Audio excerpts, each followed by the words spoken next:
दोस्तों, पितृपक्ष चल रहे हैं और पितृपक्ष का बहुत बहुत महत्व होता है। और इस बार 2023 में 29 सितंबर से शुरू होकर के 14 अक्टूबर तक चलने वाला है। पितृपक्ष हम सभी जानते हैं, श्राद्ध कहलाता है। वो श्राद्ध जब हम श्रद्धा भाव से अपने पूर्वजों को याद करते हैं, विधि विधान पूर्वक अपने पितरों के निमित्त श्राद्ध करते हैं, तर्पण करते हैं, पिंड दान करते हैं। इससे उनकी आत्मा को शांति मिलती है। जो भटकती हुई प्रेत आत्माएं हैं, उनको मोक्ष की प्राप्ति होती है। दोस्तों, पितृपक्ष में पूर्वजों की आत्मा की शांति के लिए आपको दान पुण्य भी करना चाहिए। इससे पितृ प्रसन्न होते हैं और जो आपके पूर्वज हैं वो आपके कुल को सुख समृद्धि का आशीर्वाद देते हैं। आप उनके निमित्त कोई भी कार्य करते हैं, इस पितृपक्ष में चाहे दान पुण्य हो, चाहे जल तर्पण हो, चाहे पिंड दान हो, चाहे कोई नारायण बलि, नागबलि, कोई भी प्रकार के नादी श्राद्ध आदि हो, तो पितृदोष उत्पन्न नहीं होता। और अगर आपके जीवन में पितृदोष है, आपके भी जीवन में पितृदोष ने टहलका मचा रखा है। अब पितृदोष अगर लग जाता है तो क्या क्या होता है। दोस्तों, सबसे पहली चीज तो पितृदोष जिस घर में बना होता है उस घर में कभी भी शांति नहीं आती, सुख नहीं आता, कलह मची ही रहती है। संतान के ऊपर बाधाएं आती हैं, संतान की समस्या होती है, बच्चों के विवाह नहीं होते, बच्चों के विवाह ब्याह शादी में बाधा उत्पन्न होती हैं या होती ही नहीं है। आर्थिक परेशानियां घेर कर रखती हैं, धन का अभाव बना रहता है, घर के लोगों का स्वास्थ्य खराब रहता है, धीरे धीरे शरीर कमजोर होने लगता है। और जो आपस में दो लोग अगर बैठ भी जाए कभी प्यार से, तो कहते हैं कि लड़ाई होकर के सभी लोग उठ जाते हैं। सभी एक दूसरे से मन में व्यमनस्यता का भाव रखते हैं, यानी जलन भावना का भाव रखते हैं। हर एक व्यक्ति परिवार में मानसिक रूप से परेशान रहता है। मानसिक विक्षिप्तता तक, कई केसेस में तो पागलपन तक आ जाता है। और कभी भी अपने पिता से, अपने जो रिलेटिव्स है, उनसे संबंध नहीं बन पाते। अगर आपके भी घर में इस प्रकार के लक्षण हैं तो समझ जाएं कि पितृदोष से आपका परिवार ग्रसित है। और इस प्रकार से आपके जीवन में अगर दैहिक, भौतिक और मानसिक पीड़ा छाई हुई है तो कहा गया है कि पितृदोष का तुरंत उपाय करना चाहिए, पितृदोष की शांति करानी चाहिए, अपने पितृ को प्रसन्न करने के लिए कार्य करने चाहिए, उनसे आशीर्वाद की कामना करने के लिए उनके निमित्त आपको कार्य करना चाहिए। वैसे तो पितृदोष से बचाव के लिए बताता हूं कि आप हर अमावस्या तिथि पर उनके निमित्त कुछ ना कुछ दान पुण्य किया करें। अभी पितृपक्ष चल रहे हैं तो कुछ मत कीजिए। अपने पितरों को अपने हाथ के अंगूठे से जल अवश्य तर्पण कीजिए। हथेली में जल ले लीजिए और अंगूठे से पिंड पर चढ़ाइए या चावल का छोटा पिंड बना लीजिए।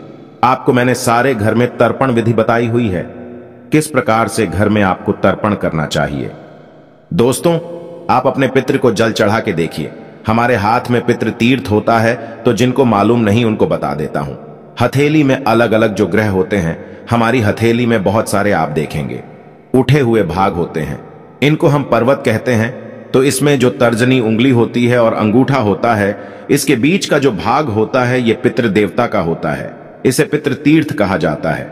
और इसी वजह से जब हम जल देते हैं तो इसके द्वारा आपको अपने पितृ को जल देना चाहिए। इससे पितृ को मुक्ति मिलती है। दोपहर का समय ही पितरों का समय माना गया है। सूर्यास्त के बाद कभी भी पितृ पूजा नहीं करनी चाहिए, क्योंकि पितृ कौन होते हैं। हालांकि हम पितृ कहते हैं, लोग सोचते हैं कि पितृ मतलब पिता नहीं, पितृ होता है प्रेत का भ्रंश, यानी प्रेत होते हैं। इसलिए रात के समय इनको भोजन पानी देने से ये जागृत हो जाते हैं। इसलिए कभी भी पितृ की जो पूजा है उनको भोजन पानी देना है। शाम के पहले दीजिए। क्या करेंगे? रोज धूप दीजिए। 16 दिन गाय के गोबर से बने हुए कंडे जला लीजिए। जब कंडों से धुआं निकलना बंद हो जाए तो पितरों का ध्यान करते हुए जो अंगारे हैं उस पर गुड़ घी डाल दीजिए। गुड़ घी डालने के बाद हथेली में जल लीजिए। थोड़े से काले तिल ले लीजिए और अंगूठे से पितृ का ध्यान करते हुए अंगूठे की ओर से, जैसे मैंने समझाया है, पितृ तीर्थ से पितरों का ध्यान करते हुए ओम सर्वभ्यो पितृभ्यो नमो नमः, ओम सर्वभ्यो पितृभ्यो नमो नमः, ये बोलते हुए जमीन पर जल को छोड़ दीजिए। दोस्तों, इसके बाद आप चाहे तो दान पुण्य कर सकते हैं, ब्राह्मण भोजन करा सकते हैं, गौ माता के निमित्त दान कर सकते हैं, किसी गौशाला में दान कर सकते हैं, चारा दान कर सकते हैं। और नहीं तो घर में ही रोटी जो बनाएंगे, पहली रोटी बनाते हैं गौ माता की और एक रोटी पितृ की बनाइए। उस पर घी और गुड़ रख करके आप किसी भी गौ माता को खिला दीजिए, किसी गरीब को दे दीजिए। हरी हरी घास आप गाय माता को खिला सकते हैं। जरूरतमंद लोगों को भोजन कराइए। दोस्तों, बहुत कम लोग जानते हैं, आपको एक विशेष उपाय आज बताता हूं कि पितृपक्ष में अगर आप कुछ ना कर सके, भगवान विष्णु का पूजन करते हैं। समझे पितृपक्ष में क्यों करते हैं? भगवान विष्णु की आराधना। पितरों की पूजा करने का मतलब है सीधा सीधा भगवान विष्णु का पूजन करना, वो ही सबके पितृ हैं। और पितृपक्ष, स्वयं भगवान राम ने भी भगवान विष्णु के पितृपक्ष मर्यादा रख करके उनकी पूजा की थी। उन्होंने पूजा कहां की थी? लक्ष्मण घाट पर की थी, गया जी में। और जगतपति भगवान विष्णु जगत के पालनहार, मोक्ष के दाता हैं, वो ही पिता हैं और वही सृष्टि के एकमात्र ऐसे देवता हैं जो सृष्टि के पालनहार है। और मृत्यु उपरांत भी मनुष्य को मोक्ष की गति वो ही प्रदान करते हैं। अगर व्यक्ति अकाल मृत्यु से मर जाता है तो क्या होता है? नारायण करवाना पड़ता है। नारायण बलि द्वारा पूजन किया जाता है और इसीलिए उस नारायण बलि में भगवान विष्णु ही उसके अधिपति है। और भगवान विष्णु की पूजा करने से ही पितृ फिर संतुष्ट होते हैं। इसलिए विष्णु भगवान की पूजा इन 16 दिनों में अवश्य करनी है। आश्विन माह की कृष्ण पक्ष की प्रतिपदा से लेकर अमावस्या तक जब पितृ अपने परिजन से मिलने आते हैं, उनकी आत्मा धरती पर उतरती है। तो ब्रह्मांड की जो ऊर्जा होती है, उस ऊर्जा के साथ साथ पितृगण पृथ्वी पर चारों ओर व्याप्त रहते हैं और अपने परिवार से मोक्ष प्राप्ति के लिए जल मांगते हैं। तो कुछ करें ना करें, आपसे कुछ ना भी हो तो मात्र तुलसी और गंगा जल से आप तर्पण कर दीजिए। इससे भी आपके पितृ प्रसन्न होते हैं। और क्यों किया जाता है, इसकी बड़ी खूबसूरत सी कथा भी आती है। दोस्तों, महेश मतिपुरी के राजा इंद्रसेन जो थे, वो बहुत धर्म पूर्वक प्रजा के उद्धार के लिए कार्य करते थे और भगवान विष्णु की भक्ति करते थे। एक दिन देवर्षि नारद उनके दरबार में आए और राजा ने बहुत प्रसन्न होकर उनकी सेवा की। उनके आने का कारण पूछा। देवर्षि नारद ने बताया, मैं यम से मिलने यमलोक गया। वहां मैंने देखा तुम्हारे पिताजी को। उन्होंने बताया कि व्रत भंग होने के दोष से वो यमलोक की यातनाएं झेल रहे हैं। इसलिए उन्होंने तुम्हारे लिए संदेश भेजा है कि तुम उनके लिए पितृ एकादशी का व्रत करो। तो जो पितृपक्ष में एकादशी आती है, वो करने का भी बड़ा धर्म होता है। राजा ने उस एकादशी का व्रत किया और व्रत के फल से राजा के पिता को हमेशा के लिए बैकुंठ धाम का वास मिला और राजा मृत्यु उपरांत स्वर्ग लोक से गया। और जो भी मनुष्य पितृपक्ष की एकादशी को दक्षिणावर्ती शंख में जल भर करके पितृ का तर्पण करता है, दक्षिण मुखी होकर के उसके पितृ 7 पीढ़ियों तक के जो पितृ होते हैं वो तृप्त हो जाते हैं। और ऐसे तो पितरों को हर वर्ष पिंड और जल जरूर देना चाहिए। स्वयं से दीजिए, पंडितों से संकल्प करवा करके दीजिए। जो लोग नियम पूर्वक घर में उपाय करना चाहते हैं, उनको मैं आगे बता देता हूं। साधारण सा घर में उपाय कर सकते हैं। दोस्तों, सुबह सुबह साफ वस्त्र धारण कीजिए, पूजा स्थल की साफ सफाई कर लीजिए, समय से नहा लीजिए। सूर्योदय के हमेशा कहता हूं 2 घंटे के अंदर उठकर नहा धोकर के आपको सूर्य देवता को एक लोटा जल देना चाहिए।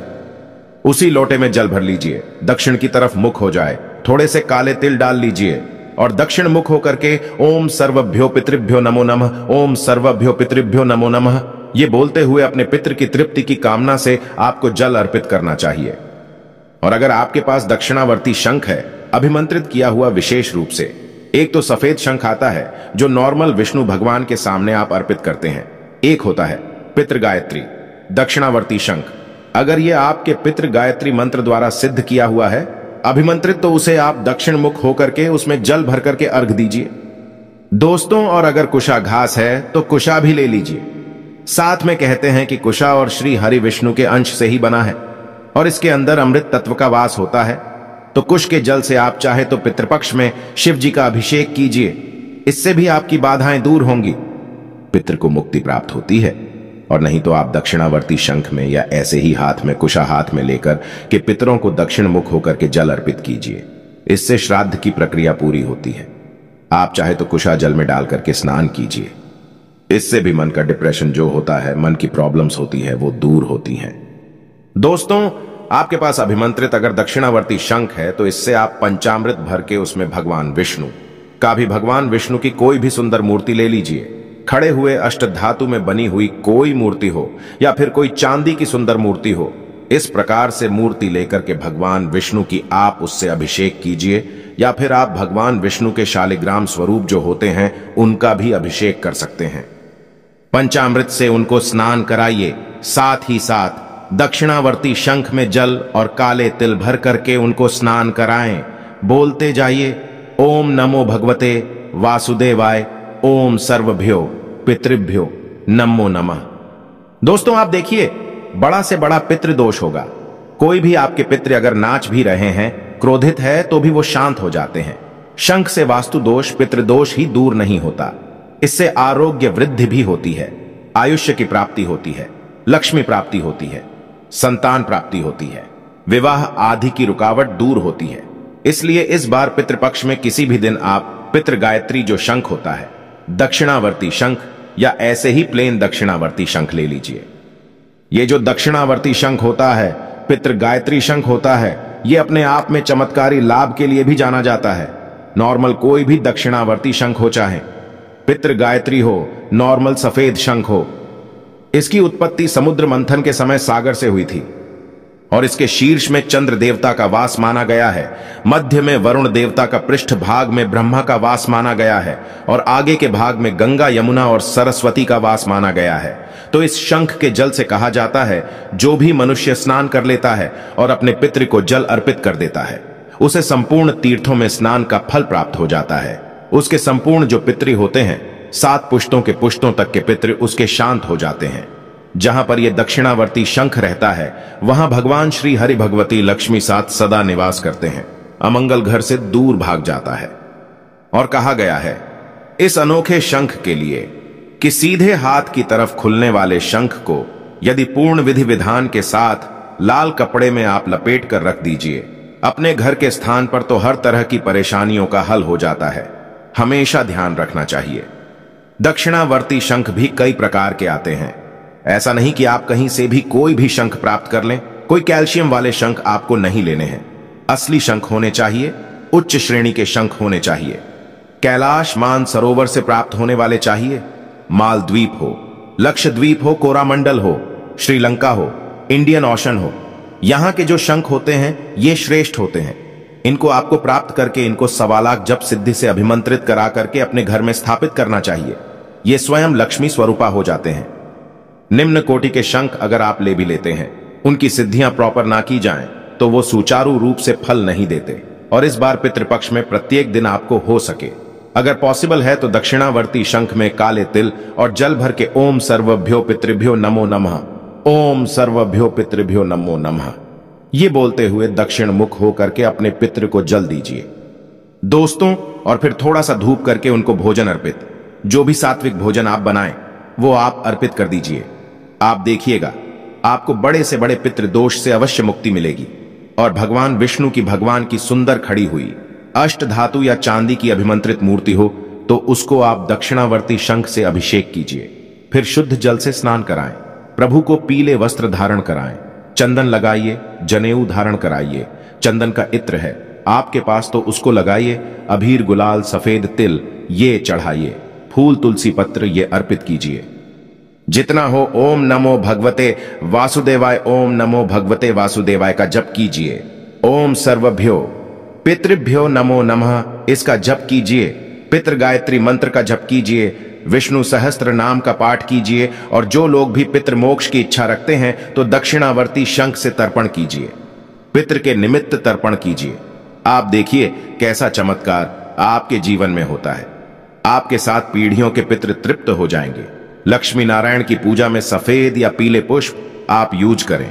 सफेद कमल हो तो वो यूज करें। और एक उपाय और बता देता हूं दोस्तों, आप चाहें तो इस दिन 2 कलश ले सकते हैं। एक कलश को जल से भर दीजिए, उसमें पीले फूल, सफेद जौ, चंदन और पंचामृत डालिए और उसी मिट्टी के ढक्कन से ढक दीजिए। उस पर एक फल रख दीजिए। अब दूसरे कलश में जल भरिए और उसके अंदर काले तिल, चंदन और सफेद पुष्प डालिए। अब पहला कलश भगवान विष्णु के लिए और दूसरा कलश पितरों के लिए होता है। दोनों कलश की विधि पूर्वक आप पूजा कर लीजिए। इसके बाद आप दोनों कलश दान कर दीजिए। किसी ब्राह्मण को, पहले ब्राह्मण को भोजन कराइए, फिर उस कलश का दान कीजिए। दोस्तों, ऐसा करने से भगवान विष्णु और पितृ देवता दोनों ही प्रसन्न होते हैं। उनकी कृपा आपके परिवार पर बनी होती है और परिवार में सुख, शांति, समृद्धि का वास होता है। दोस्तों, भगवान विष्णु के सामने इस पितृपक्ष जो 5वां उपाय आपको करना है, दान और वृक्षारोपण का भी संकल्प लेना है। उड़द की दाल का दान करिए। आप उड़द की दाल शनि और राहु से संबंध रखती है। पितरों को अर्पित की जाने वाली चीजों में उड़द की वस्तुओं की सबसे ज्यादा प्रधानता होती है। इसलिए पितृपक्ष में उड़द की दाल का दान कीजिए। और आंवला हो, तुलसी हो, अशोक हो, चंदन हो, पीपल हो, इनका पेड़ लगाइए। इससे भगवान विष्णु के साथ साथ आपके पितृ की शांति होगी। आपके कोई पूर्वज जाने अनजाने में किए गए किसी पाप की वजह से यमराज के पास अगर दंड भोग रहे होंगे तो उससे भी उन्हें मुक्ति मिलेगी। तो इस पितृपक्ष में आपको भगवान विष्णु को ये 5 चीजें अर्पित करनी है। आप देखेंगे आपके घर के साथ पीढ़ियों के पितृ घर बैठे तृप्त हो जाएंगे।